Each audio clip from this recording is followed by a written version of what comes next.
नमस्कार। नेपालमा सरकार फेर्ने परम्परा सधैँ पद र स्वार्थका लागि मात्रै हुँदै आएको छ र विशेष गरेर अर्कोलाई हटाएर आफू मन्त्री वा प्रधानमन्त्री बन्ने खेलमा यहाँ धेरै मानिसहरूले आफ्नो पसिना बगाउँछन्।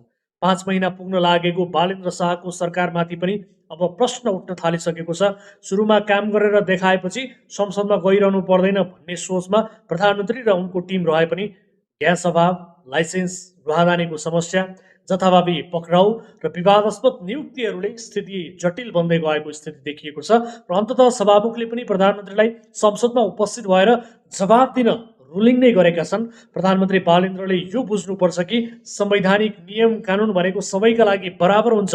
संसदको नियम अनुसार प्रधानमन्त्रीले महिनामा एकपटक संसदमा गएर जवाब दिनुपर्छ, उपस्थित हुनुपर्छ, तर यो नियम उहाँबाट पालना भएको छैन।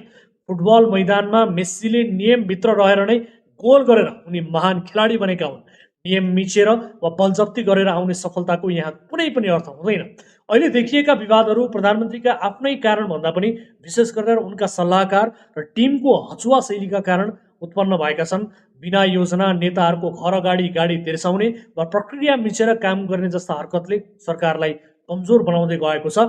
प्रधानमन्त्री आफैमा भ्रष्ट नभए पनि उनको टिमका विवादास्पद नियुक्ति उनको टिमले गरेको विवादास्पद नियुक्ति र सेटिङले यहाँ थुप्रै आशंकाहरू जन्माएको छ। विगतका नेताहरूको नियत राम्रो भए पनि उनीहरूको टिम र गलत कार्यशैलीका कारणले गर्दाखेरि उनीहरू असफल भएको दृष्टान्तहरू छ र त्यसैले भ्रष्टाचार नगर्नु मात्रै पनि सरकारको सफलता होइन, प्रधानमन्त्रीको सफलता होइन। विधि र पद्धति नियममा चल्दै जनताले महसुस गर्ने गरी ठोस काम गरे मात्रै बालेनको सरकार वास्तवमै सफल र काबिल मानिनेछ।